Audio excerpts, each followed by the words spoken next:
সাদাকাল্লাহুল আযীম। হাজিরিন, কয়েকবার দুরূদ শরীফ আমরা পড়ে নেই। সাল্লাল্লাহু আলা সাইয়্যিদিনা মাওলানা মুহাম্মদ ওয়া আলা আলিহি ওয়া আসহাবিহি ওয়া সাল্লাম।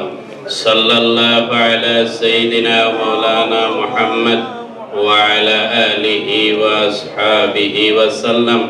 সাল্লাল্লাহু আলা সাইয়্যিদিনা মাওলানা মুহাম্মদ ওয়া আলা আলিহি ওয়া আসহাবিহি ওয়া সাল্লাম। আঞ্জুমানে আল ইসলাম সেন্ট্রাল কমিটির উদ্যোগে আজকের এই সম্মেলনের সম্মানিত সভাপতি, উপস্থিত বিশেষ অতিথিবৃন্দ, উপস্থিত আঞ্জুমানে আল ইসলাম কেন্দ্রীয় কমিটির সম্মানিত সদস্যবৃন্দ, স্টেট কমিটি সমূহের সদস্যবৃন্দ, ব্যুরো কমিটি সহ সর্বস্তরের সমর্থক এবং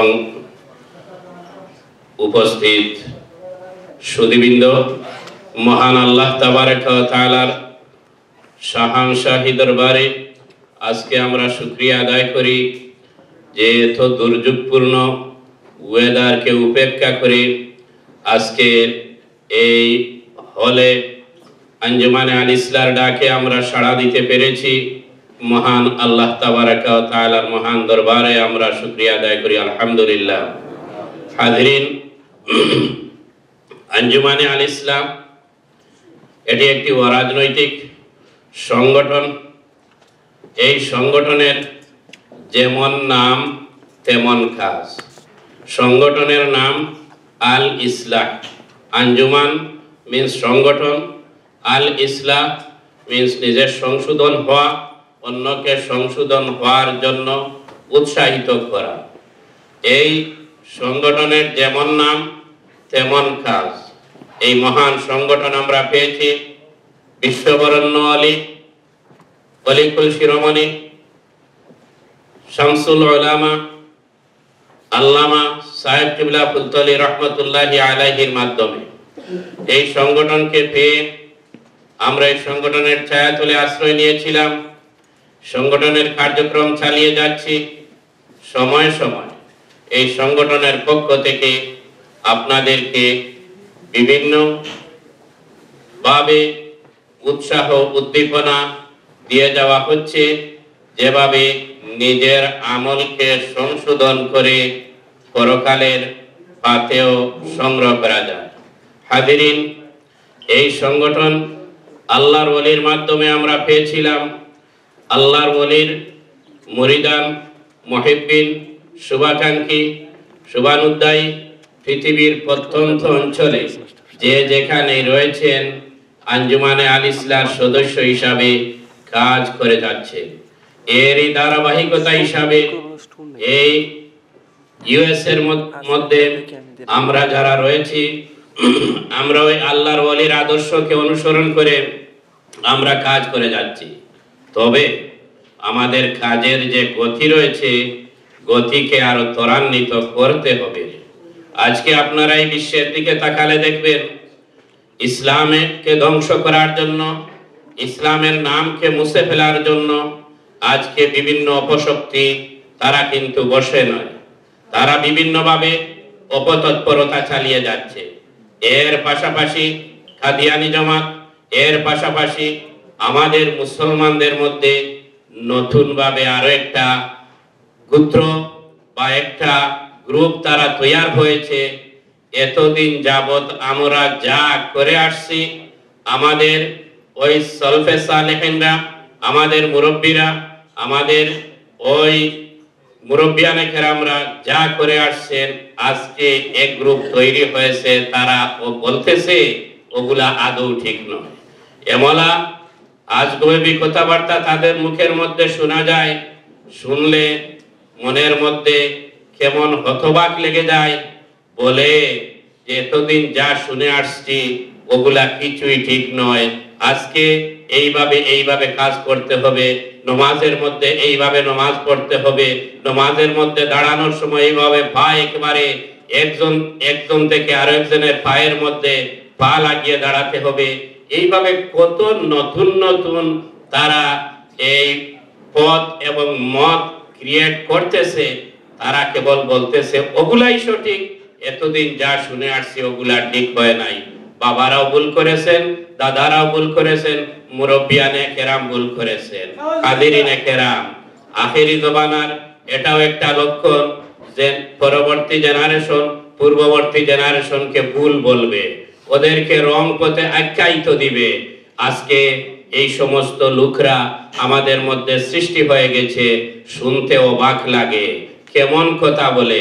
নিজের বাবাকে, নিজের দাদাকে, নিজের পূর্বপুরুষকে জাহান্নামের মধ্যে ধাক্কা মেরে ঠেলে দিয়ে সে একাই জান্নাতে যাইতে চায়।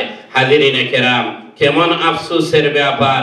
ইসলামের মধ্যে আজকে নতুন নতুন এমন পন্থা পদ্ধতি তারা উদ্ভাবন করতেছে যেগুলার দ্বারা আজকের মুসলমানকে ধ্বংস করার, মুসলমানের আকীদা বিশ্বাসকে নষ্ট করার, মুসলমানের তাহজিব তমদ্দুনকে দুলিশাত করার একটা পায়তারা মাত্র। আজকে সুজা যদি বলা হয় যে নামাজ পড়তে পারবে না, তাহলে কিন্তু জনগণ ওকে ফুটবল বানিয়ে ফেলবে, কথা ডাইরেক্ট অ্যাকসেপ্ট করবে না। কিন্তু সুজা না বলে ঘুরিয়ে ঘুরিয়ে বলতেছে এইভাবে করতে হবে, নামাজের মধ্যে এইভাবে বারবার হাত উঠাইতে হবে, পায়ের মধ্যে পা লাগিয়ে নামাজ আদায় করতে হবে। বলেন তো, নামাজ আদায় করার উত্তম জায়গা হচ্ছে আল্লাহর ঘর মসজিদ। আর আল্লাহর ঘরে আল্লাহর বান্দারা আসে আদব শিক্ষা করার জন্য না বেয়াদবি শিক্ষা অর্জন করার জন্য? একজন মুমিনের পায়ের মধ্যে আরো একজন মুমিন যখন পা লাগাবে, ওটা কেমন ধরনের আদব হতে পারে? আমরা আল্লাহর রসুলের শিক্ষা থেকে আমাদেরকে দূরে সরানোর জন্য আজকে তারা পায়তারা চালাচ্ছে। তারা বলতেছে নামাজের মধ্যে যখন দাঁড়াবেন, একজনের পায়ের সাথে আরেকজনের পা লাগিয়ে দাঁড়াতে হবে।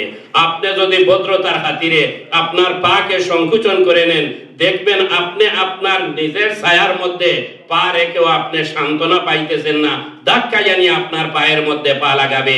এ কেমন একটা বেয়াদবি! মসজিদ কি বেয়াদবি শিখার জায়গা? এখানে আসা হয় আদব শিক্ষা করার জন্য, আল্লাহর সান্নিধ্য অর্জন করার জন্য, অথচ আমাদেরকে শেখানো হইতেছে বেয়াদবি। হাজিরিন, আজকে আমাদেরকে নীরব থাকলে হবে না। আঞ্জুমানে আল ইসলার ছায়াতলে এসে আমাদেরকে ওই সমস্ত অপতৎপরতার বিরুদ্ধে সোচ্চার হতে হবে। শুধু মুখ বন্ধ করে থাকলে চলবে না, আমাদেরকে ওদের ব্যাপারে সোচ্চার হতে হবে। কেমন ব্যাপার! আজকে নিজে মুসলমান দাবি করতেছে, অথচ মুসলমানের মধ্যে যে সমস্ত রেওয়াজ রয়েছে, রুসুমাত রয়েছে, ওগুলাকে বলতেছে না, ওগুলা বলতে কিছুই নাই। আজকে শবে বরাত নাই, আজকে জিকির আজকার নাই, আজকে মিলাদ শরীফ নাই, আজকে ওয়াজ নসিহত নাই। যদি 10-5 জন আল্লাহর বান্দা এক জায়গার মধ্যে বসে জিকির আজকার করে, যেখানে জিকির হয় ওর একটু দূরে গিয়েই তারা সমালোচনা করে, বলে ওখানে আবার এই সেই কি, ওটা আবার কেমন কথা। বলেন তো, আল্লাহর জিকির করার মধ্যে কোন অসুবিধা রয়েছে? অথচ কুরআনে কারীম আপনি তালাশ করেন, দেখেন জিকিরের কত ফজিলত রয়েছে। আপনি একবার আল্লাহকে স্মরণ করবেন, আল্লাহ পাক রাইট ওয়ে আপনার কথা স্মরণ করবেন। আপনি যে অবস্থায় স্মরণ করবেন, আল্লাহ পাক এর চাইতে ভালো অবস্থানের মধ্যে আপনাকে স্মরণ করবেন। কুরআন শরীফের মধ্যে রয়েছে অনেক অনেক দলিল, হাদিস শরীফের মধ্যে রয়েছে এক একটা চ্যাপ্টার প্রত্যেকটা কিতাবের মধ্যে। অথচ এই সমস্ত থেকে মানুষকে দূরে সরানোর জন্য আজকে পায়তারা এবং প্ররোচনার কোনো অভাব নাই। হাজিরিন, কয়টা বিষয় বলবো? আমাদের সম্মুখে অনেকটা বিষয় রয়েছে, যেদিকে তাকাই সেদিকেই দেখি আমরা বেমার আর বেমার। কোথায় রয়েছে যে সর্বাঙ্গে ব্যথা, ঔষধ দিব কোথা? একটা দুইটা বেমার আজকে আমাদের মধ্যে সংক্রামক ব্যাধি হিসাবে প্রবেশ করে নাই। বেদির কোনো শেষ নাই। অতএব যেটাই আপনার কাছে নতুন লাগবে, আপনি নিজে আপনার পক্ষে যেভাবে সম্ভব, যদি কথার মাধ্যমে ওটা বিরোধিতা করা সম্ভব হয়, কথার মাধ্যমে বিরোধিতা করবেন। হাতের দ্বারা সম্ভব হয়, আল্লাহর রসুলের হাদিসকে অ্যাপ্লাই করে আপনি হাত ব্যবহার করবেন। যদি তাও সম্ভব না হয়, অ্যাটলিস্ট দিল দিয়ে নফরত করবেন। হুজুর বলেছেন ওয়াযালিকা দাফুল ঈমান, এটাই হচ্ছে ঈমানের একেবারে সর্বপর্যায় স্তর। অতএব হাজরিনে কেরাম, যেহেতু এই পুরাটা সমাজ এই সমস্ত অশ্লীল এবং বাতিল মতবাদ, বাতিল ফিরকার দ্বারা আমরা আক্রান্ত হয়ে গিয়েছি। অতএব আসুন আঞ্জুমানে আল ইসলাহর ছায়াতলে এসে আঞ্জুমানে আল ইসলাহর তাহজিব তমদ্দুনকে আমরা আঁকড়িয়ে ধরে ওই আঞ্জুমানে আল ইসলাহর মত এবং পথকে অনুসরণ করে আসুন সমাজ থেকে ওই সমস্ত কলুষিত এবং মতবাদকে দূর করার জন্য আমরা চেষ্টা চালাই। আজকের এই সভা যেহেতু একটা বাবরকতি সভা, আজকের এই মাহফিলে আমরা এমন একজন মহান ব্যক্তিত্বকে আজকে আমরা প্রধান অতিথি হিসাবে পেয়েছি, যিনি হচ্ছেন শামসুল উলামা আল্লামা সাহেব কিবলা রহমতুল্লাহ আলাইহির সুযোগ্য সাহেবজাদা। ইনশাআল্লাহ কিছু সময়ের মধ্যে উনি আমাদের মধ্যে এসে উপস্থিত হবেন। অতএব উনার কাছ থেকে আমরা মূল্যবান বক্তব্য শুনবো। আমাদের বিশেষ অতিথিবৃন্দ রয়েছেন, উনাদের কাছ থেকেও আমরা আরো গুরুত্বপূর্ণ নসিহত শুনবো। তাই আমার কথা দীর্ঘায়িত না করে